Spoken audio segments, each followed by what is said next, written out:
প্রিয় ছাত্রছাত্রীরা, Bangla honours CC11 module 1 কাব্য কবিতার অংশ থেকে যে 30টি প্রশ্ন অত্যন্ত গুরুত্বপূর্ণ, একবার ঝটপট তোমরা সেগুলো দেখে নাও। প্রথম প্রশ্ন, হোমারের লেখা মহাকাব্য দুটির নাম কি? এই দুটি কী ধরনের মহাকাব্য? উত্তর হবে ইলিয়াড ও ওডিসি। এ দুটি আদি মহাকাব্যের অন্তর্গত।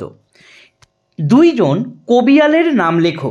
উত্তর হবে রঘুনাথ দাস, হরু ঠাকুর, অ্যান্টনি ফিরিঙ্গি, রাম বসু প্রমুখ। পরের প্রশ্ন, ত্রয়ী মহাকাব্য কার লেখা? ত্রয়ী মহাকাব্য লিখেছেন নবীনচন্দ্র সেন, রৈবতক, কুরুক্ষেত্র এবং প্রভাস। পরের প্রশ্ন, কাকে ভোরের পাখি বলা হয়? উত্তর হবে কবি বিহারী লাল চক্রবর্তীকে। রবীন্দ্রনাথ তাকে ভোরের পাখি বলেছেন এবং গুরু পদে বরণ করে নিয়েছেন। পরের প্রশ্ন, বাংলা লিমেরিক লিখেছেন এমন একজন কবির নাম লেখো। রবীন্দ্রনাথ ঠাকুর, অন্নদাশঙ্কর রায় প্রমুখ কবিগণ লিমেরিক লিখেছিলেন। সারদা মঙ্গল কী জাতীয় রচনা? কবি কে? সারদা মঙ্গল হলো একটি গীতিকাব্য। এর কবি হলো বিহারীলাল চক্রবর্তী। পরের প্রশ্ন, কবিগানের আদি কবিকে? কোন সময় কবিগান প্রসিদ্ধ লাভ করে? কবিগানের আদি কবি হলেন কবি গোঁজলা গুঁই। অষ্টাদশ শতকের শেষ 4 দশক কবিগান অত্যন্ত জনপ্রিয় হয়ে ওঠে। পরের প্রশ্ন, আদি মহাকাব্য এবং সাহিত্যিক মহাকাব্যের একটি পার্থক্য লেখো। এখানে বলে রাখি, এই পার্থক্যটা তোমরা কিন্তু 5 নম্বরের করে যেও। তবুও এখানে আমি একটি পার্থক্য বলে দিচ্ছি। আদি মহাকাব্যের নায়ক চরিত্র অতি মানব, কিন্তু সাহিত্যিক মহাকাব্যের নায়ক সর্বদা মানুষের মর্যাদা পায়। পরের প্রশ্ন, প্রথম সনেট রচনা করেন কে? কোন দেশের মানুষ তিনি? প্রথম সনেট রচনা করেন কবি পেত্রার্ক, তিনি ইটালি দেশের মানুষ। একজন রুবাইয়াত রচনাকারের নাম লেখো। উত্তর হবে কবি ওমর খৈয়াম।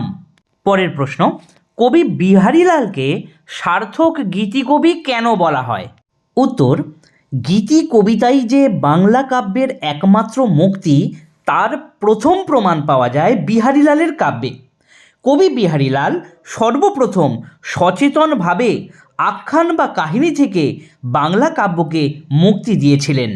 কবিগানের একজন প্রাচীন কবির নাম লেখো। উত্তর হবে গোঁজলা গুঁই। পরের প্রশ্ন, বাংলার কবিয়াল গ্রন্থের লেখক কে?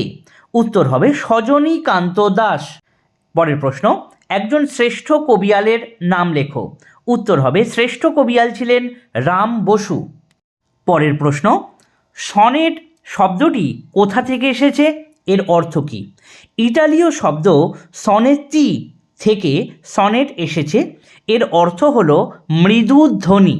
পরের প্রশ্ন, মধুসূদনের সনেট কোন কাব্যগ্রন্থের অন্তর্গত? অর্থাৎ বলতে চেয়েছে মধুসূদন দত্ত কোন কাব্যগ্রন্থর মধ্যে সনেট লিখে রেখেছেন। উত্তর হবে চতুর্দশপদী কবিতাবলী। রবীন্দ্রনাথের সনেট কোন কাব্যে আছে? উত্তর হবে নৈবেদ্য কাব্যগ্রন্থের মধ্যে সনেট লেখা রয়েছে। পরের প্রশ্ন, পেত্রার্কীয় সনেটের মিল বিন্যাসের ধরন কেমন? উত্তর হবে অষ্টক এবং শতক, অর্থাৎ 8 যোগ 6। এখানে অষ্টকের মধ্যে 2টি চতুষ্কের সমন্বয় দেখা যায় এবং শতকের মধ্যে 1টি চতুষ্ক ও 1টি দ্বিপদী থাকে। অর্থাৎ অষ্টকে 4 যোগ 4, শতকের মধ্যে 4 যোগ 2। পরের প্রশ্ন, লিমেরিকের জন্ম কোন দেশে? উত্তর হবে আয়ারল্যান্ডে। লিমেরিকের ছন্দ বিভাজন কেমন? লিমেরিক একটি কৌতুক কবিতা। সাধারণত 5টি চরণ থাকে বা পংক্তি থাকে। এর ছকটি হলো 1, 2, 5 এবং 3, 4, অর্থাৎ প্রথম, দ্বিতীয় ও পঞ্চম লাইনে মিল, তৃতীয় ও চতুর্থ লাইনে মিল থাকবে। অন্য লাইনের তুলনায় তৃতীয় এবং চতুর্থ লাইন ছোট হয়। পরের প্রশ্ন, রবীন্দ্রনাথ কোন কাব্যে লিমেরিক লিখেছিলেন? উত্তর হবে খাপছাড়া কাব্যে লিমেরিক জাতীয় কবিতা রয়েছে। হাইকু কবিতার একটি বৈশিষ্ট্য লেখো। হাইকু 3 পংক্তি বিশিষ্ট একটি সংক্ষিপ্ত কবিতা। মোট 17টি সিলেবল নিয়ে 5, 7 ও 5 3টি চরণে হাইকু রচিত হয়। পরের প্রশ্ন, বাংলায় রুবাইয়াত অনুবাদক কে? একটি অনুবাদের নাম লেখো। বাংলায় রুবাইয়াত অনুবাদ করেছিলেন কবি নজরুল ইসলাম, সত্যেন্দ্রনাথ দত্ত প্রমুখ। কবি নজরুল ইসলাম ওমর খৈয়ামের কবিতা অনুবাদ করেছিলেন এবং নাম দিয়েছিলেন রুবাইয়াত ই ওমর খৈয়াম। পরের প্রশ্ন, রুবাইয়াত কোন ভাষায় প্রথম লেখা হয়?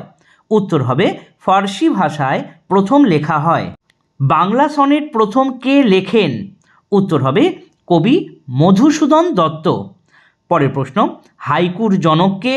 কোন দেশে হাইকুর উদ্ভব হয়? হাইকুর জনক হলেন মাতসুও বাসো। এটি জাপানে প্রথম উদ্ভব হয়। পরের প্রশ্ন, মেঘনাদবধ কাব্য কার লেখা? উত্তর হবে মাইকেল মধুসূদন দত্তের লেখা। পরের প্রশ্ন, লিরিক শব্দের উৎপত্তি কোন শব্দের থেকে এসেছে? উত্তর হবে গ্রিক শব্দ লিরা থেকে, LYRE, লিরা থেকে লিরিক শব্দটি এসেছে। পরের প্রশ্ন, কবি রঙ্গলাল বন্দ্যোপাধ্যায়ের কাব্যের নাম কি? উত্তর হবে পদ্মিনী উপাখ্যান। এই যে 30টি প্রশ্ন বললাম, এই 30টি প্রশ্ন অবশ্যই দেখে যাও। এছাড়া পরবর্তী মডিউল এবং পরবর্তী সিসি থেকে তোমাদের যতদূর সম্ভব পারবো ছোট প্রশ্নের এমনিভাবে ভিডিও দিয়ে দেব। ধন্যবাদ।